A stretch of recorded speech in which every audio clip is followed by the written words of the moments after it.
Hello, hi అండి. అందరికీ నమస్కారం. మీరందరు ఎలా ఉన్నారు? నేనైతే చాలా బాగున్నానండి. మీ అందరికీ శ్రీకృష్ణ జన్మాష్టమి శుభాకాంక్షలు.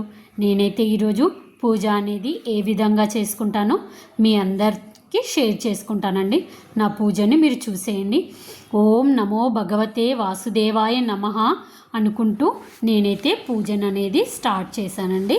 ప్రతి ఒక్కరు కూడా ప్రతి సంవత్సరం శ్రావణ మాసంలో వచ్చేటటువంటి బహుళపక్ష అష్టమి నాడు స్వామివారికి అయితే మనం పూజనైతే చేసుకుంటామండి. ఈరోజు బాలకృష్ణుడు ప్రతి ఒక్కరి ఇంట్లోకి వస్తాడని ఆ స్వామివారి పాదాలను వేస్తారండి. కృష్ణునిని తులసి అంటే చాలా ఇష్టమండి. ఆ తులసి దళాలతో కృష్ణుని అయితే మనం పూజించాలండి. ఆ స్వామివారికి నేనైతే పంచామృతాలతో పూజనైతే చేసుకున్నాను. నేనైతే అటుకుల పాయసం అనేది నైవేద్యంగా పెట్టానండి. నేనైతే పూజలో కృష్ణునికి ఊయల అనేది పెట్టుకున్నాను. అందులో బాలకృష్ణయ్యను కూర్చోబెట్టుకున్నాను. ఆ తర్వాత తులసి దళాలతో అక్షతలతో అష్టోత్తరం అనేది చేసుకున్నాను.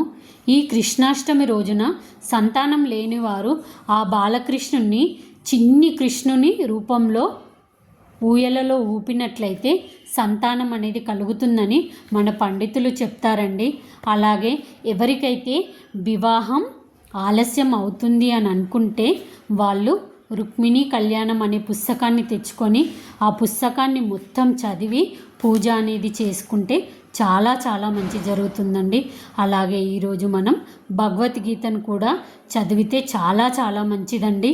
ఇదంతా మనము చేయలేము అని అనుకుంటే చిన్నది ఒక కృష్ణుని ఫోటో పెట్టుకొని చిన్న బెల్లం ముక్క అటుకులు నైవేద్యంగా పెట్టుకొని కూడా మనం పూజ అనేది చేసుకోవాలండి.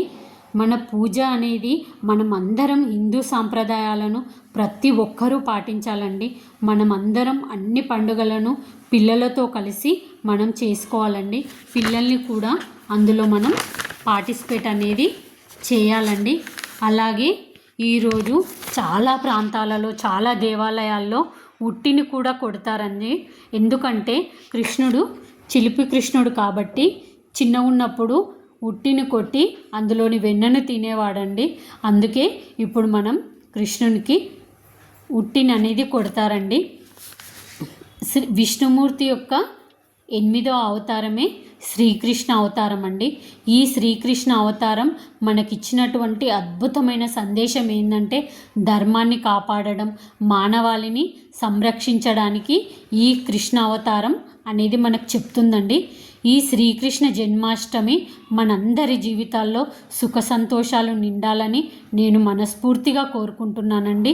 నేనైతే కృష్ణునికి పట్టు వస్త్రాలను పెట్టి నేనైతే ఊయలలో వేసి లాలిపాట అనేది నేను పాడుకున్నానండి.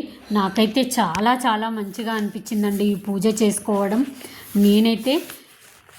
నాకైతే 2 ఆడపిల్లలు ఉన్నారండి. నేను చిన్న ఉన్నప్పుడు వాళ్ళకైతే రాధాకృష్ణుని వేషాలు వేసి నేనైతే చాలా సంతోషపడేదాన్నండి. ఇప్పుడైతే వాళ్ళు పెద్దగా అయిపోయారు. మా కాలనీలో అయితే చాలా మంచిగా సెలబ్రేషన్ చేసుకున్నారండి కృష్ణాష్టమి పండుగనని. వాళ్ళు రాధాకృష్ణుని వేషాల్లో ఎంత చాలా ముద్దుగా అనిపించారండి. నేనైతే ఈ విధంగా పూజనైతే కంప్లీట్ చేసుకున్నానండి. మనం అందరం సంతోషంగా ఎప్పుడు బాగుండాలండి. సర్వేజన సుఖినో భవంతు. నా పూజా వీడియోస్ కనుక మీకు నచ్చుతున్నట్లయితే ప్లీజ్ నా ఛానల్ని సబ్స్క్రైబ్ చేసుకోండి. ఇలాంటి పూజా వీడియోస్ ఎన్నో మీకు అందిస్తానండి. నా ఛానల్ నేమ్ వచ్చేసి చక్కని వ్లాగ్స్ అండి. ప్లీజ్ సబ్స్క్రైబ్ చేసుకోండి. అలాగే నా పూజలో ఏమైనా తప్పులు కనుక ఏవైనా ఉంటే ప్లీజ్ నాకు కమెంట్ చేయండి. నేను సరిదిద్దుకోవడానికి ప్రయత్నిస్తానండి.